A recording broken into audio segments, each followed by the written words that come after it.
Doofy McButterscotch back again for the movie reviews. Humprey Bogart is next. Movies with X's I have seen, movies without X's I have not seen. The African Queen, what did I think of that? Well, all of these movies are really old, so yeah, they're all vintage. I'm a bigger fan of updated stuff, so none of these are my favorite films. The African Queen was basically Humprey Bogart and Katharine Hepburn, I think, were in Africa, and they kind of travel around, adventure a little bit, and run into some cannibals or something, and some leeches, and yeah. Old-fashioned love story. They fall in love right at the very end. Not too big of a surprise. It's your typical old flick. And you've got Sabrina. Now, let's see. What was Sabrina about? Oh, yeah. That had Audrey Hepburn in it.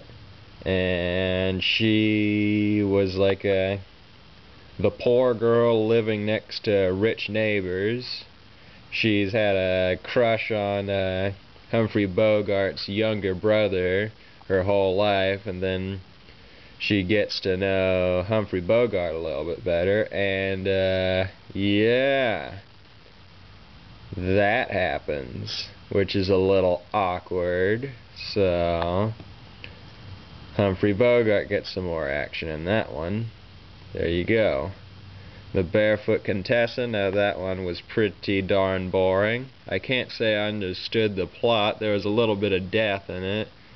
It's kind of like Casablanca, even though I have not watched Casablanca. I think it's like it, but it's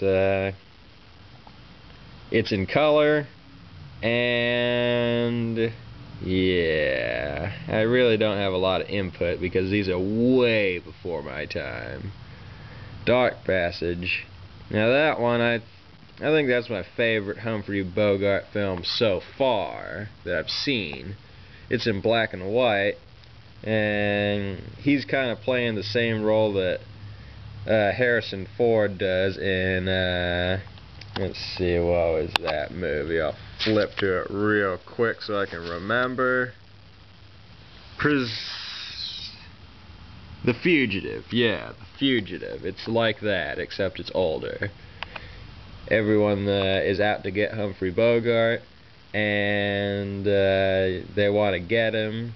It's pretty entertaining. It's pretty good. Dark Passage. You could watch it if you're into the old movies. Where No Angels, that's kind of a cheesy comedy flick.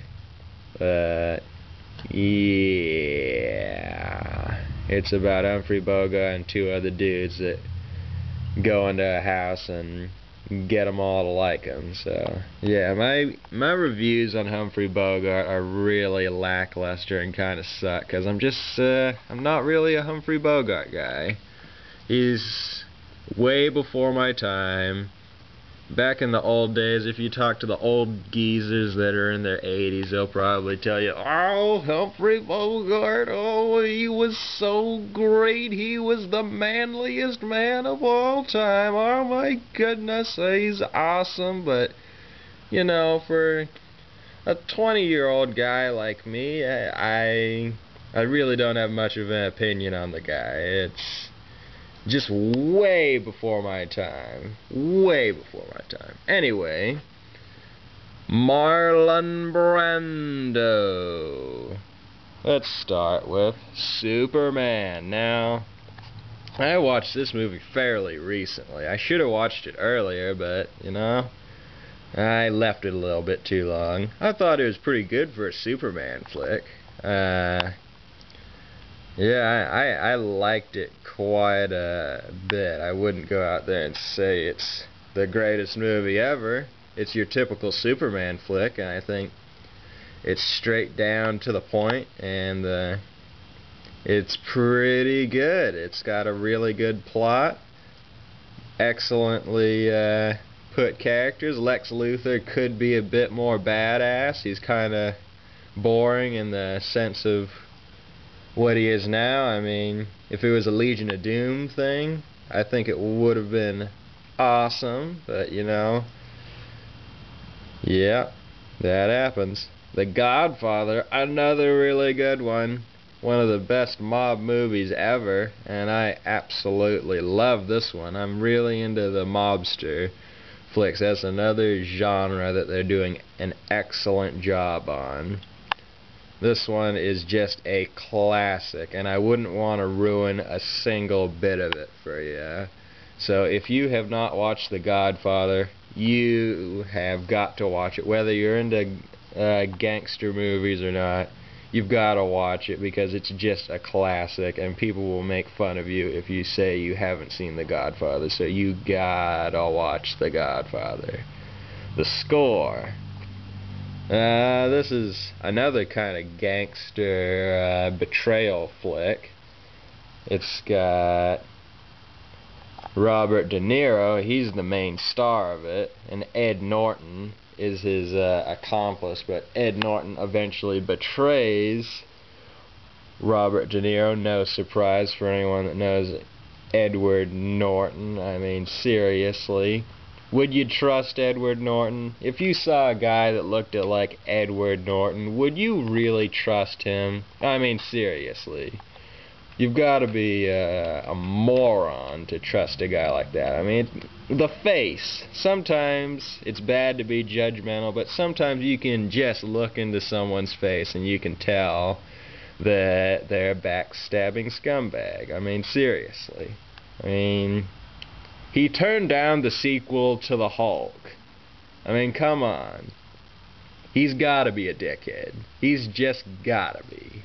Just common sense. Anyway, Apocalypse Now.